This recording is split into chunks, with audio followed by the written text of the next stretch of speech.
full plank, level 2, on a Bosu ball on an unstable surface. This is by far one of the harder exercises. Set up like full plank. Your toes go in the center of the circle. You're on your forearms. So come all the way back, bend your knees, get your toes back there. Good.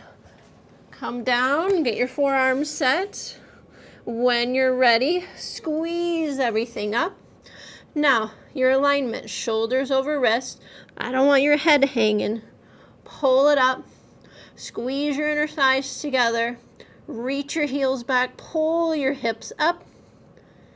And lower each knee to get out of it. Your alignment point, make sure there's a straight line from your head to your butt. I don't want your back sagging. And if you need to, you can always leave one knee down, like so. So if you need a modification,